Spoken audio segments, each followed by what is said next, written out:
Assalamualaikum warahmatullahi wabarakatuh. Alhamdulillah hamdan katsiran thayyiban barakan fi kama yuhibbu wa rabbuna warda. Wa asyhadu an la ilaha illallah wa la syarikalah wa asyhadu anna Muhammadan abduhu wa rasuluh. Ya ayyuhalladzina amanu taqullaha haqqa tuqatih wa la tamutunna illa wa antum muslimun. Allahumma shalli wa sallim ala nabiyina Muhammad amma ba'du.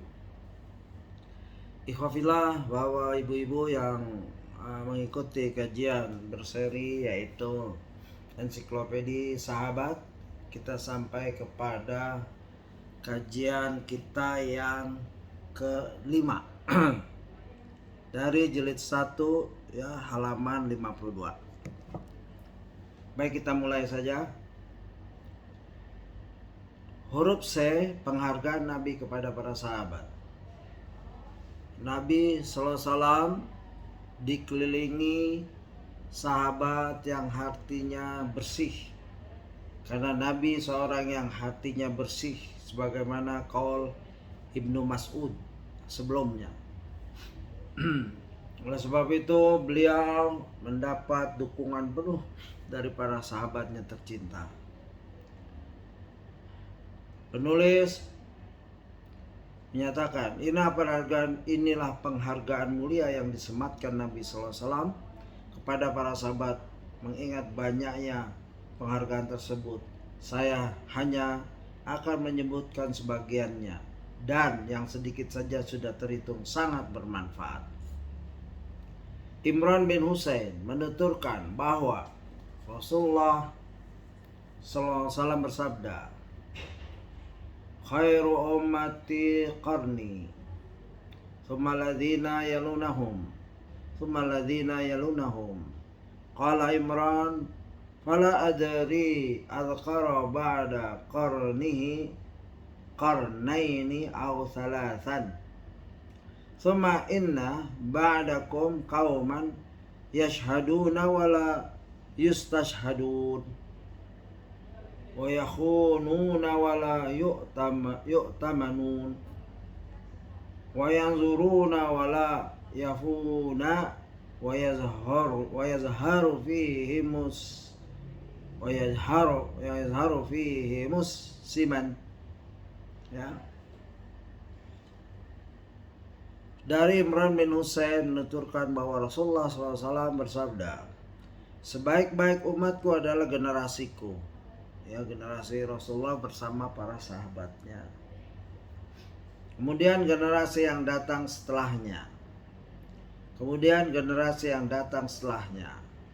Imran berkata, aku tidak tahu apakah beliau menyebut setelah generasi beliau 2 atau 3 generasi lagi, ya. Perawi hadis agak ragu di sini. Setelah generasi sahabat yaitu 100 tahun, ada 2 atau 3 generasi lagi yang paling baik. Kemudian setelah kalian akan datang sekelompok kaum yang memberikan kesaksian padahal mereka tidak diminta untuk bersaksi. Mereka berkhianat dan tidak dapat dipercaya.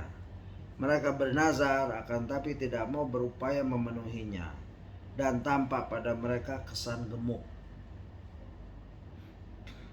Hadis riwayat Bukhari nomor 3650 dan Muslim 2535. Dari Ibrahim, dari Ubaidah, dari Abdullah bahwasanya Nabi sallallahu alaihi wasallam bersabda, khairun nas qarni, thumma alladhina yalunahum, thumma alladhina yalunahum, thumma yaji'u qaumun tasbiqu syahadatu ahadihim yaminah wa yaminuhu syahadatahu. Sebaik-baik manusia adalah generasiku, kemudian generasi setelahnya, kemudian generasi setelahnya. Setelah itu akan datang satu kaum yang persaksian salah seorang dari mereka mendahului sumpahnya, dan sumpahnya mendahului persaksiannya. Ibrahim bertutur, dahulu ketika masih kecil mereka menghukum kami dalam hal persaksian dan perjanjian. Begitu. Ini hadis riwayat Bukhari nomor 3651 dan Muslim nomor 2533.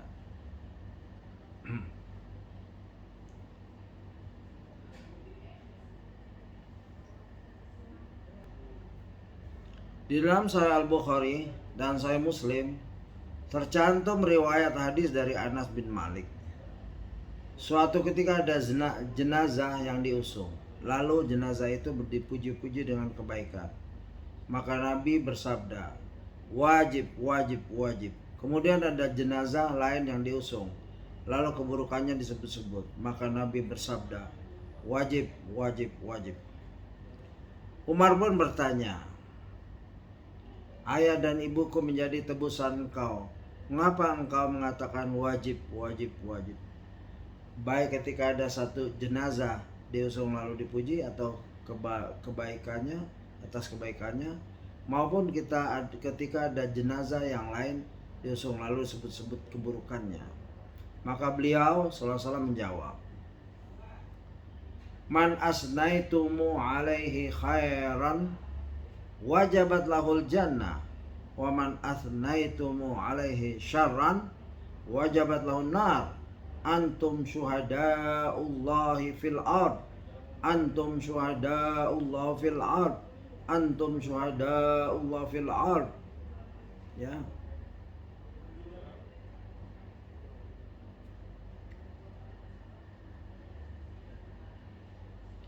Jika ada jenazah, lalu Rasulullah menjawab, yang artinya tadi, jika ada jenazah orang yang kalian puji dengan kebaikan, maka wajib baginya surga.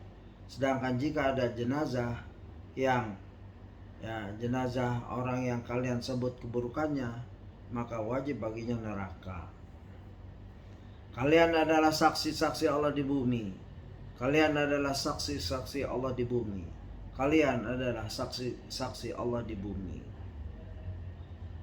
Hadis riwayat Bukhari nomor 1367 dalam kitab Al-Janaiz dan Muslim nomor 949 dalam kitab Al-Janaiz. Suatu ketika Abu Sufyan lewat di hadapan Salman, Suhaib dan Bilal yang sedang berkumpul bersama para sahabat. Mereka berseru, demi Allah, pedang Allah belum sampai di leher musuhnya.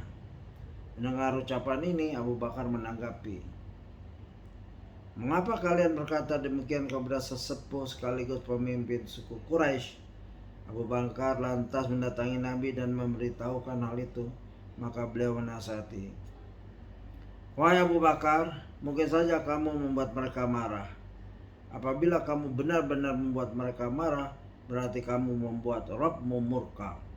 Abu Bakar pun kembali mendatangi orang yang tadi lalu bertanya, saudara-saudaraku, apakah aku telah membuat kalian marah? Mereka menjawab, tidak. Semoga Allah mengampunimu, wahai saudaraku.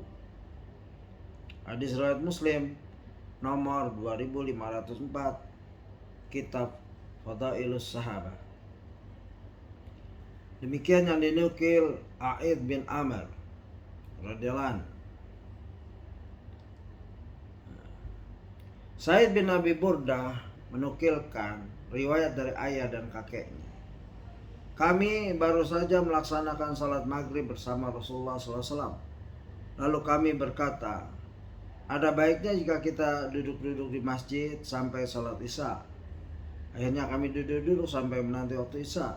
Melihat kondisi demikian, beliau mendatangi kami seraya bertanya, kalian masih di sini? Kami jawab, wahai Rasulullah, kami telah melaksanakan salat maghrib bersama engkau. Tadi kami sepakat untuk duduk di sini, hingga kami dapat melaksanakan salat isya bersama engkau nanti.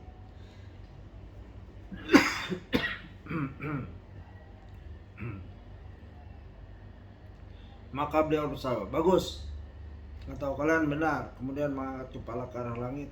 Sikap ini seringkali diperlihatkan kepada mereka dan berkata, an-nujumu amanatun lis-sama fa idza dhahabat nujum atas sama amatu adu wa ana amanatun li ashabi fa idza zahabtu ata ashabi ma yu'adun wa ashabi amanatun li ummati fa idza dhahaba ashabi ata ummati ma yu'adun. Bintang-bintang adalah jaminan yang memberi rasa aman bagi langit. Apabila bintang-bintang telah pergi, maka datanglah kepada langit apa yang dijanjikan kepadanya. Aku adalah jaminan yang memberi rasa aman bagi para sahabatku. Ya, jika aku telah pergi, maka akan datang kepada sahabat-sahabatku apa yang dijanjikan pada mereka. Para sahabatku adalah jaminan yang memberi rasa aman bagi umatku. Jika para sahabatku telah pergi, maka akan datang kepada umatku apa yang dijanjikan kepada mereka. Hadis riwayat Muslim nomor 2531 dan Ahmad buku 4 halaman 398 sampai 399 dan An-Nawawi berkata syarah Muslim ya halaman 391, maksud sabda Nabi, para sahabatku adalah pengaman bagi umatku. Jika para sahabatku telah pergi, maka akan datang kepada umatku apa yang mereka akan dijanjikan adalah munculnya perkara-perkara bid'ah, peristiwa-peristiwa dalam agama, fitnah-fitnah, termasuk di dalamnya kemunculan tanduk syaitan, serta kemenangan bangsa Romawi dan bangsa-bangsa lainnya atas kaum muslimin, juga penodaan kehormatan Madinah dan Mekah, dan lain-lain. Semua peristiwa ini merupakan bagian dari mukjizat Nabi. Artinya Nabi bisa menggambarkan dapat nubuah, mukjizat. Begitu. Rasulullah SAW bersabda, sebagaimana yang diriwayatkan oleh Abu Sa'id Al-Khudri radhiyallahu anhu, kelak akan datang kepada manusia suatu zaman tatkala terdapat sekelompok orang, ya, kata fi artinya sekelompok orang, ada yang mengatakan artinya sekelompok orang banyak, di sana Al-Arab halaman 3336. Bahkan di dalam referensi itu disebutkan makna-makna selain makna yang kami sebutkan. Yang hendak berperang, sekelompok orang yang sedang hendak berperang. Lalu mereka bertanya, apakah di antara kalian yang bersahabat, adakah di antara kalian yang bersahabat dengan Rasulullah SAW? Ya, bersahabat di sini redaksi dalam riwayat Muslim, ada di antara kalian yang melihat, ya, bersahabat atau melihat Rasulullah SAW? Maka menjawab, ya ada. Akhirnya mereka meraih kemenangan. Gitu. Adakah catatan kaki juga? Percayaan tentang keberadaan sahabat Nabi beserta orang yang pernah melihat mereka, tabi'in, juga tentang mereka yang pernah melihat orang yang pernah melihat para sahabat tabi'in, ini merupakan bentuk permohonan kemenangan dan serta bertabaruk dengan mereka dan doa yang mereka panjatkan. Al-Bukhari juga mencantumkan hadis ini dalam kitab Al-Jihad, bab man istisna bid du'afa was salihin fil harb. Ibnu Hajar berkata yakni dengan keberkahan dan doa mereka. Ya.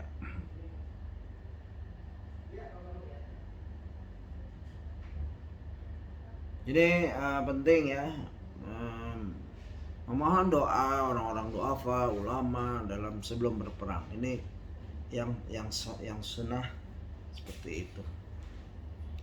Sebagaimana peperangan umat Islam, ya, ulamanya disuruh berdoa, para jenderalnya berperang. Kemudian datang kepada manusia suatu zaman ketika terdapat sekelompok orang yang hendak berperang. Setelah itu ditanyakan, adakah di antara kalian orang yang pernah bersahabat dengan para sahabat Rasulullah? Mereka berkata, ya ada. Akhirnya mereka pun meraih kemenangan. Kemudian datang lagi suatu zaman manakala terdapat sekelompok orang yang hendak berperang, lalu ditanyakan, adakah di antara kalian orang yang pernah bersahabat dengan orang yang pernah bersahabat dengan para sahabat Rasulullah SAW? Mereka menjawab, ya ada. Akhirnya mereka juga meraih kemenangan. Ya, ini ya berkah dari keberadaan para sahabat, para tabi'in, para tabi'ut tabi'in gitu. Ibnu Hajar berkata dalam Fathul Bari jilid 489, kemenangan itu diberikan kepada para sahabat karena keutamaan mereka, lalu kepada tabi'in juga karena keutamaan mereka. Begitu pula tabi'ut tabi'in karena keutamaan mereka. Kemudian Al-Hafiz berkata, karena itulah kebaikan, keutamaan dan kemenangan sedikit sekali diraih oleh generasi keempat, maka bagaimana lagi dengan orang yang setelah mereka? Hanya kepada Allah kita bermohon pertolongan. Ya, kemenangan makin sedikit, makin jauh dari zaman sahabat Nabi. Begitu maksudnya.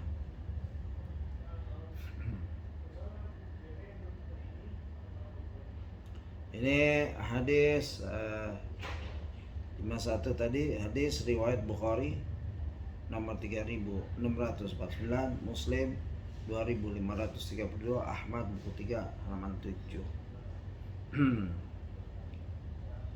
Wasilah bin Asqa berkata bahwa suatu ketika Rasulullah SAW bersabda kepada kami, La tazaluna bi khairin ma dama fikum man ra'ani wa sahabani.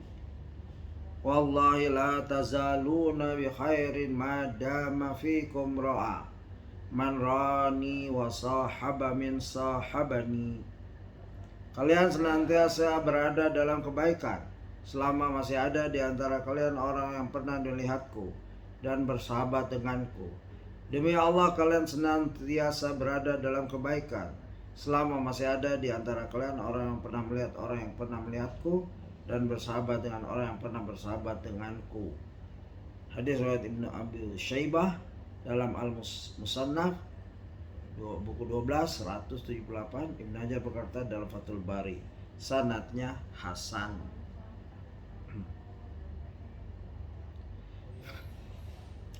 Bagian D, keutamaan kaum Ansar. Keutamaan orang-orang Ansar tidak dapat dihitung dan tidak dapat dibatasi jumlahnya.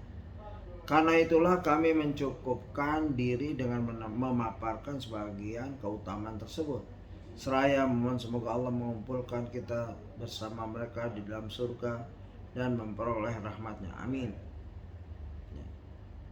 1. Kaum Ansar lebih mementingkan orang lain. Allah Ta'ala berfirman,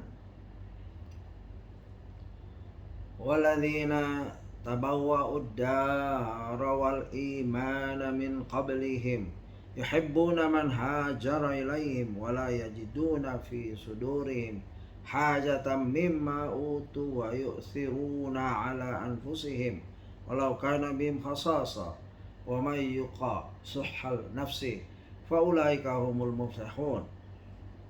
Dan orang-orang Ansar yang telah menempati kota Madinah dan telah beriman sebelum kedatangan mereka, yaitu kaum Muhajirin, mereka mencintai orang yang berhijrah ke tempat mereka, dan mereka tidak menaruh keinginan dalam hati mereka terhadap apa yang diberikan kepada mereka, yaitu kaum Muhajirin, dan mereka mengutamakan Muhajirin atas dirinya sendiri meskipun mereka juga memerlukan. Dan siapa yang dijaga dirinya dari kekikiran, maka mereka itulah orang-orang yang beruntung. Suratul Hasr surat 59 ayat 9. Ibnu Katsir menjelaskan firman-Nya, mereka mencintai orang yang berhijrah kepada mereka, yakni disebabkan kedermawanan serta kemuliaan kaum Ansar, mereka mencintai kaum Muhajirin. Dan di antara wujudnya adalah menghibur dengan harta benda. Adapun maksud dan mereka tiada menaruh keinginan dalam hati mereka terhadap apa yang diberikan kepada mereka, yaitu Muhajirin, adalah sama sekali tidak iri kepada orang Muhajirin yang diberi keutamaan berupa kedudukan tinggi, kemuliaan, serta pendahuluan dalam penyebutan dan tingkatan. Tafsir Al-Quranul Azim jilid 4 halaman 337, terbitan Darul Ma'arif Beirut. Itu sifat kaum Ansar, ya, karena mereka ikhlas dalam menolong saudaranya yang baru hijrah, yang meninggalkan harta benda dan lain-lain. Ini ya salah satu keutamaan, lapang dada, lapang hatinya, ya, saling berbagi. Al-Qurtubi menerangkan kata itsar dalam firman-Nya, dan mereka mengutamakan Muhajirin atas dirinya sendiri meskipun mereka juga memerlukan. berarti mendahulukan orang lain daripada diri sendiri, termasuk kepentingan duniawinya. Sikap demikian timbul dari keyakinan dan kecintaan yang kuat serta kesabaran atas berbagai kesulitan yang dialami.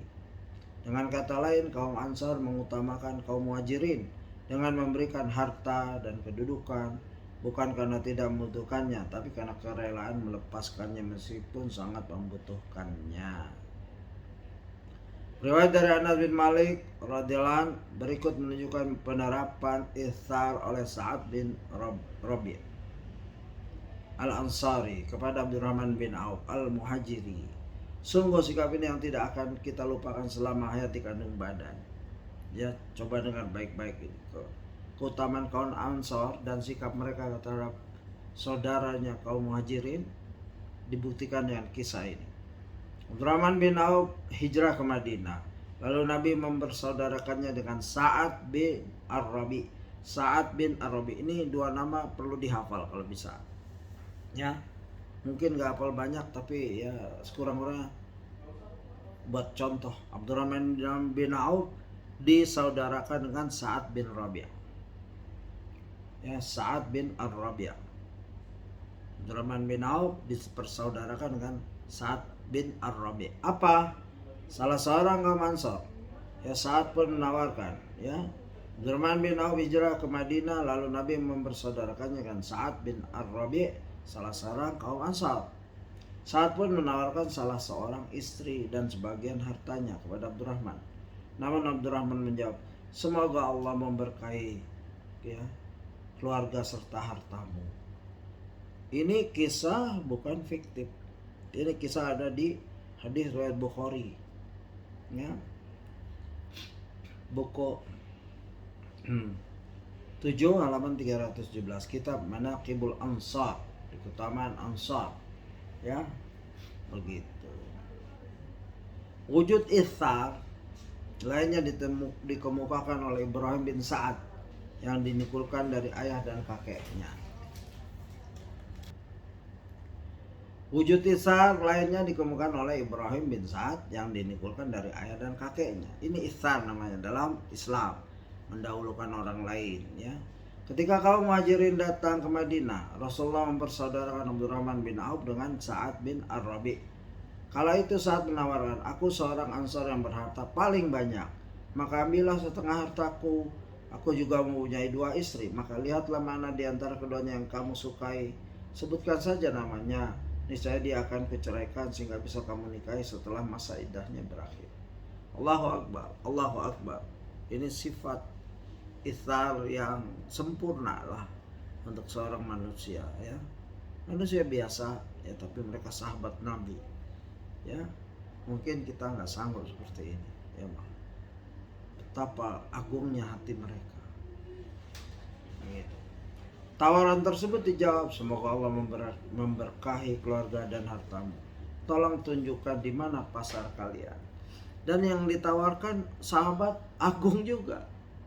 Ya, dia terima dengan ucapan, ya, barakallahu fiik, semoga Allah memberkahi keluarga. Ya, Anda tunjukkan saya pasar. Ya, bayangkan mungkin Ansar tersebut punya harta misalkan 2 miliar, 1 miliar untuk dia, 1 miliar untuk saudara Muhajirinnya. Nah, punya istri, cari yang paling cantik, 1 untuk dia, ya, dia akan diceraikan. Ini pengorbanan yang oleh sebab itu dipuji di Al-Quran, karena hati mereka hati-hati yang bening, bersih, bimbingan Allah langsung, kemudian bimbingan Rasulullah SAW. Gitu. Mereka pun lalu menunjukkan pasar Bani Qainuqa. Kemudian Abdurrahman kembali dari pasar tadi dengan membawa keju dan minyak. Sejak saat itulah sahabat dari kalangan Muhajirin ini pergi ke pasar secara rutin untuk berdagang. Lantas pada suatu hari dia kembali dari pasar dengan bekas noda kuning di pakaiannya. Ya, begitu. Ini seorang Abdurrahman bin Auf, ya, pedagang ulung. Ya, Allah berkahi dalam usahanya. Nabi pun bertanya, apa yang terjadi? Aku baru saja menikah, jawabnya. Berapa mahar yang kamu berikan? Tanya beliau. Maka Abdurrahman menjawab, 1 nuat emas, yakni seberat biji kurma. Masya Allah, emas sebiji kurma gitu. Hadis riwayat Bukhari 7 ya 140. Tergambar pula sikap serupa yang luar biasa dari Abu Talha Al-Ansari berdasarkan nukilan Abu Hurairah. Suatu ketika seorang laki-laki menghadap Nabi, lalu beliau mengutus seorang untuk menemui ummatul mukminin guna menanyakan perihal jamuan makan. Namun mereka memberitahu, kami tidak punya apa-apa selain air. Mendengar jawaban demikian itu, beliau bertanya, siapa yang bersedia menjamu orang ini?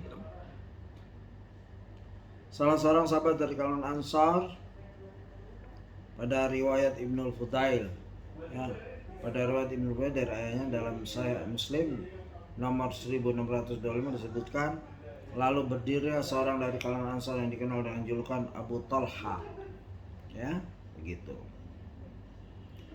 Dan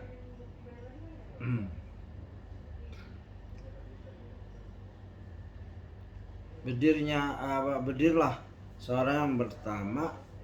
Di sini di riwayat lain disebutkan Abu Talha. Tetapi makanan itu hanya cukup untuk anak-anak, jawaban istrinya. Kemudian orang Ansar itu pergi bersama tamu beliau ya. Ya, salah seorang sahabat dari kalangan Ansar yaitu Abu Talha kalau dalam riwayat lain, lalu menanggapinya, aku bersedia. Jadi ada orang ingin menjamu, aku bersedia ya. Kemudian orang Ansar itu pergi bersama tamu beliau ke tempat istrinya, lalu berkata, muliakanlah tamu Rasulullah. Ya, Rasulullah begitu.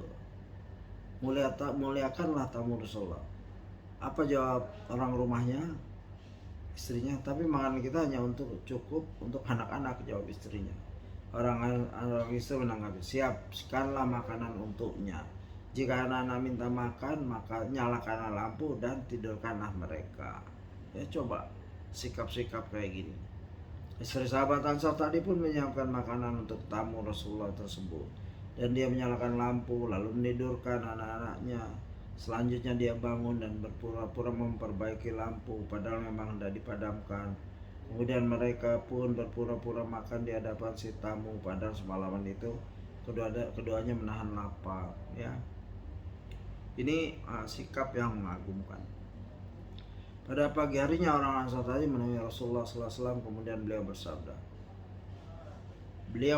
Rasulullah bersabda, Allah tertawa aku atau takjub karena perbuatan kalian semalam. Maka turunlah firman, dan mereka mengutamakan muhajirin atas dirinya sendiri meskipun mereka juga memerlukan. Al-Hasyr 59 ayat 9. Betapa tidak, mereka lapar, anaknya juga, ini makanan cukup untuk anak-anaknya, tapi diberikan untuk tamu Rasulullah SAW ya.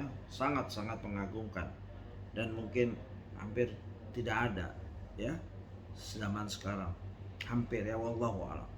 Hadis riwayat Bukhari nomor 3798, Muslim 2054, At-Tirmidzi 3034 ya.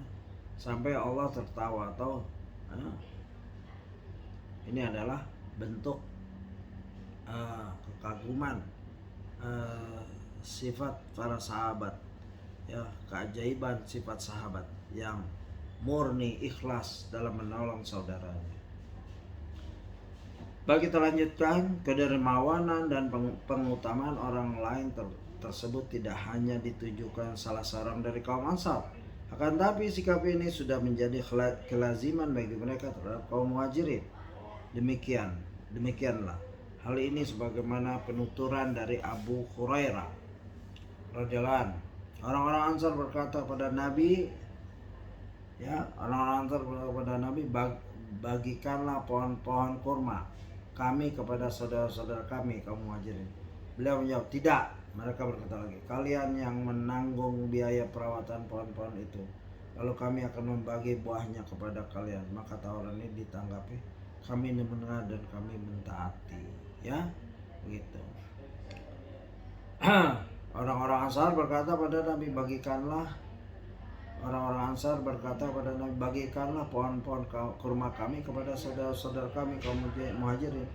Beliau menjawab, tidak. Mereka berkata lagi, kalian yang menanggung biaya perawatan pohon itu, lalu kami akan membagi buahnya kepada kalian. Maka tawaran ini tanggapi, kami mendengar dan kami mentaati. Ya, begitu. Artinya berbagi dalam semua bidang. Hadis riwayat Bukhari dari Abu Hurairah.